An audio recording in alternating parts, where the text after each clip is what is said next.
Veteran Salute is sponsored by the Devon James Injury Lawyers. A Vietnam veteran says he was inspired to serve by his two heroes, his father and brother. Gwen Bevel and photojournalist Nick Kiefer show us how he was just 18 when he got the draft notice. Tom DeMayo says 2 days after that notice arrived, he enlisted in the Navy. All of these years after Vietnam, he's still serving others, sometimes in his shop, and other times his mission really takes flight. It makes me feel good to do it. Tom DeMayo stays busy making these flags. Each star with a dash of a brush. To do the whole flag is 6 hours. DeMayo is part of a very patriotic family. He's the son of a 30-year Navy veteran who served in World War II and Korea, and his brother was also a sailor. I wanted to sleep in a bed, not in a foxhole. That armor on those gun turrets are 8 inches thick. He didn't want to go on the ground, but says he had no problem doing his time. He was a gunner's mate. This gun turret here is the one that I was in. The sailors were aboard the USS Newport News.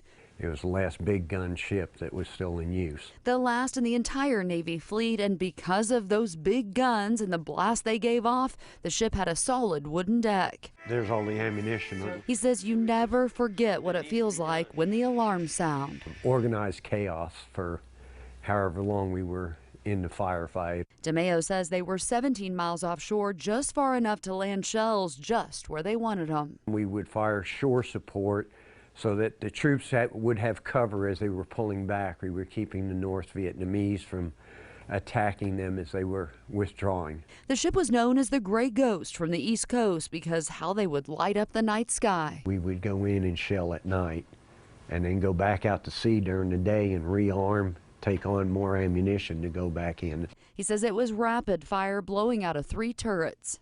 We could launch one 8-inch round, the first 8-inch round, and before it hit the ground, 17 miles away, we could have 70 more in the air behind it.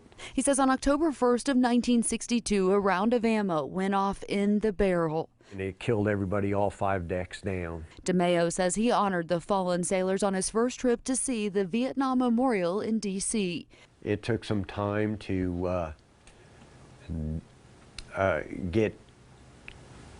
get up the gumption to go down to the wall. 22 of his comrades are on the wall. That was kind of emotional to find all their names together. Now, as an honor flight volunteer, he helps other veterans experience that form of healing. We've had a lot of letters from families and stuff that the veterans have never spoke about what they did or where they were in the service till they've gone on an honor flight and come back. DeMayo is passing on his family's legacy as his granddaughter Carrington started volunteering for the nonprofit when she was just 6.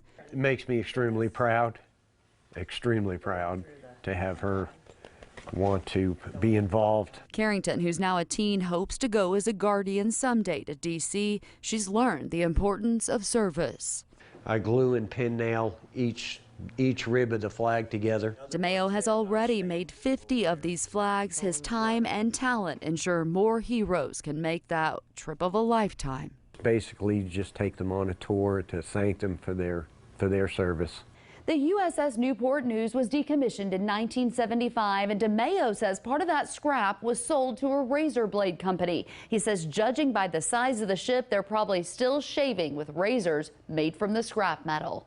Here for you, Gwen Bevel, KSN News 3. The Devon James Injury Lawyers here, and we're excited to be with our Veteran of the Week, and that's the United States Navy 3rd Gunner's Mate, Tom DeMayo, who served our country in Vietnam. On behalf of all of Kansas, thank you for your service.